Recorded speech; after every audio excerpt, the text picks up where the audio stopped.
This is Trump Watch, Trump Watch. Her. I haven't done any of these in a while, but now I'm doing it again. So I'm gonna talk about the latest stuff from Syria, Donald Trump, and the alleged gas attack.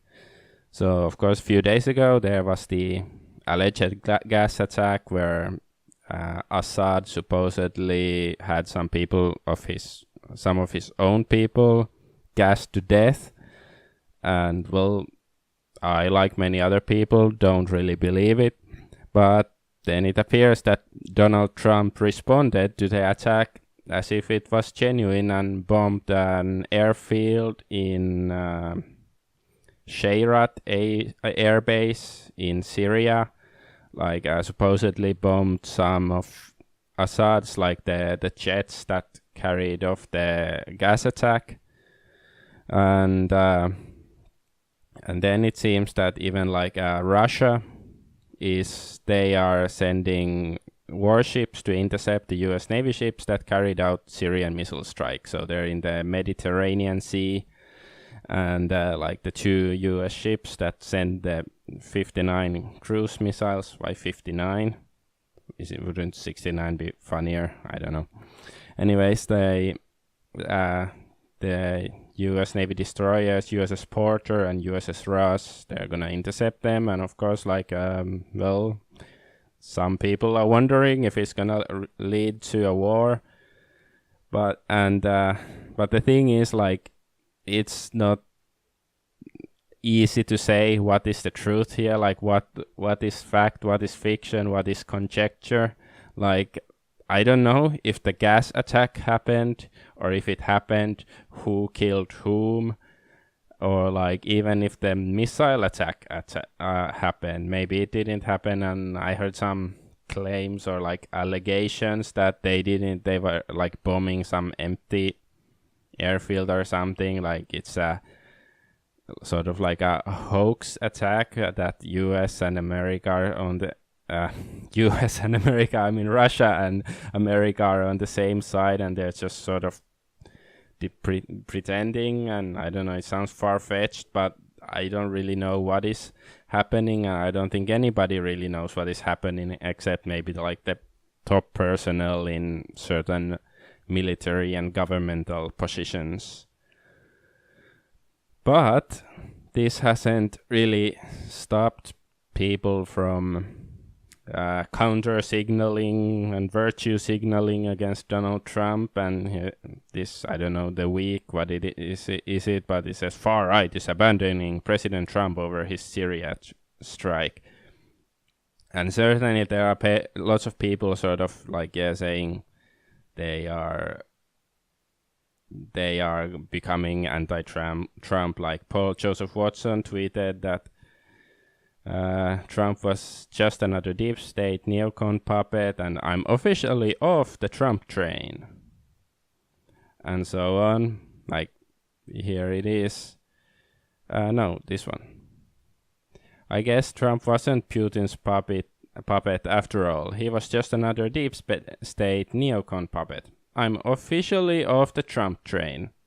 And then later he tweeted this, like a day later. I'm off the Trump train in terms of Syria, which I will criticize, but I have not turned on Trump as the media claims fake news.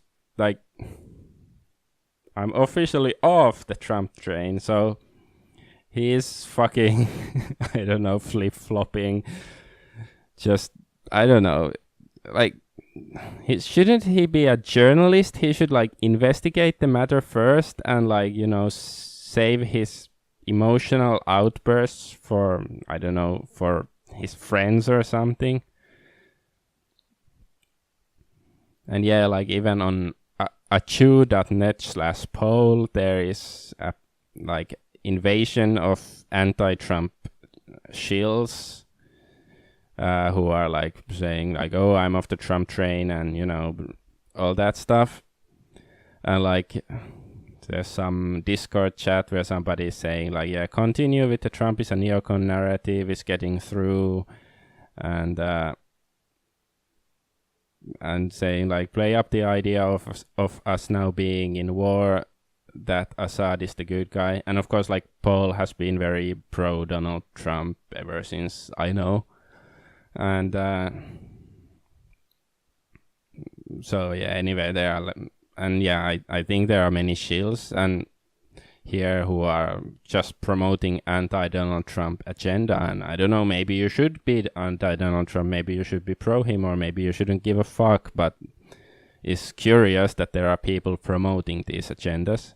And of course, this guy, Stefan Molyneux, he had a very patronizing video of, suggesting that Trump is just, gone mad with power because he can just send an airstrike with the push of a button or a phone call or something. And of course, he was very pro Donald Trump, I believe, like during the election season. But now he is like, I guess, turning his back on Donald Trump. And yeah, this is also interesting. CNN had this alleged Syrian guy. They interviewed him and he thanked Donald Trump, and he was like, well, he was promoting the narrative. This guy, he was promoting the narrative that Assad had committed gas attacks in the past, and this was a gas attack as well. And now that, Trump supposedly bombed Assad's airfields, he's so happy. And what's more interesting than this, the interviewer, the woman, she asked him about about Trump's stance to block Syrian refugees from coming to the US, and is it contradictory or something, since he is sort of helping Syrians now by bombing Assad, but still he's not allowing or doesn't want to allow Syrian refugees to come to America. And this guy, this alleged Syrian guy, agrees with Trump that he doesn't want Syrians to become refugees. He wants Syria to be stable and stuff, instead of having to become refugees. So I don't know, I just think it's weird. Like, CNN is saying something sensible, but still I don't believe the gas attack narrative. I think it's mostly bullshit, but what do I know? I haven't been there. Like, maybe there were gas attacks and I don't know who actually did them. Was it the rebels or, ISIS, or was it Assad? Was it Israel, or who knows what? Maybe it was like farting dinosaurs.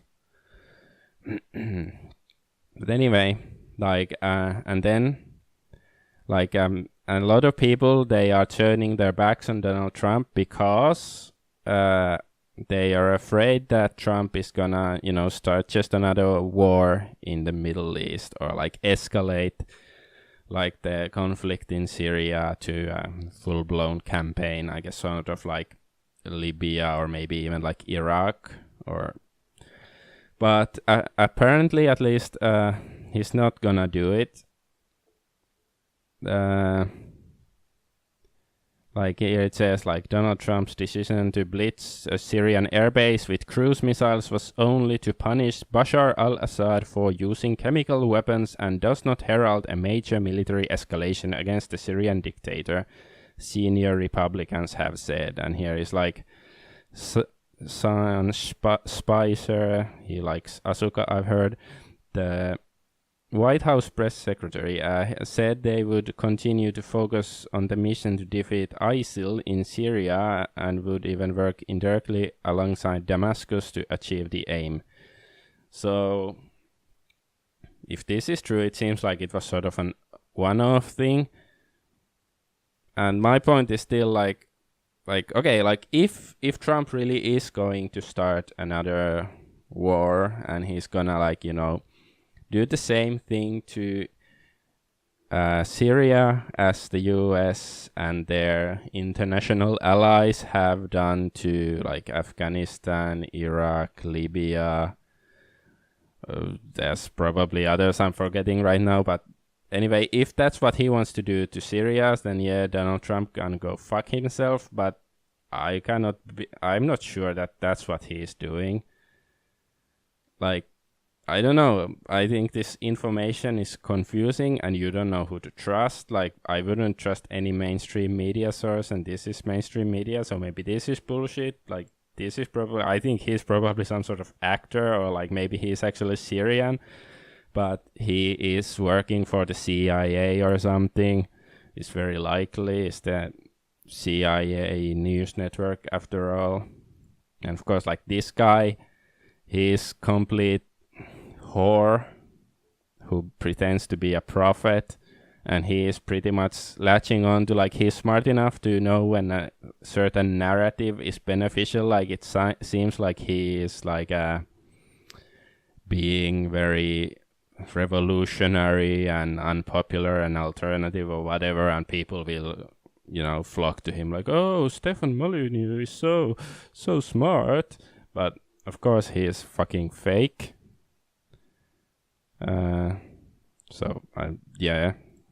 So he's pretty much just, you know, doing this for the clicks or the likes or the donations. And yeah, there are people shilling against Donald Trump, and this guy clearly has no balls, which doesn't really surprise me. I've known that for a long time. Like, at least I have some respect for Alex Jones, but I don't know, this guy is just, and yeah, it doesn't mean that I have a lot of respect for Alex Jones, and I don't trust him either, but like compared to this guy, Alex Jones, well, he makes Alex Jones look better, I guess. And yeah, I guess I forgot to mention this. Like, yeah, this guy, British journalist Tom Duggan, he lives in Damascus, and he said that the gas attack was actually like Assad's forces bombing some weapons factory controlled by the ISIS rebels, and like the gas came from the factory when it blew up or something. So it wasn't like Assad bombing his own people or anything, or gassing his own people. He was bombing his enemies, the you know, neocon controlled ISIS rebels. And but apparently there was some gas there, like when the factory blew up or something. I don't know if this is true either, but it's interesting. But yeah, so I don't know. There's just all these different narratives, and I wouldn't trust any of them too far, and I would like err on the side of caution. Just, you know, look what happens. Like, maybe we'll be in maybe the war will escalate in a few days, and then you can say like, yeah, fucking Trump, or like, you know, maybe, I don't know, either it means that Trump is a pussy, or he just wanted the war after all, or maybe he's doing something, maybe something else is going on behind the scenes that we are not seeing. But I don't know, all these, you know, those people so concerned with their virtue are, you know, they piss me off. They just like, because they don't fucking know what's going on. Like, I do think it looks sort of bad for Donald Trump, like if he did attack Assad, because I don't think there is any good reason to attack Assad. Like, compared to the leaders of many other countries, you know, especially in the West, he doesn't seem so bad. He doesn't seem to despise his own people, like, I don't know, Angela Merkel, or, you know. But anyway, I guess that's all of it. So just, I don't know, be skeptical of all sources.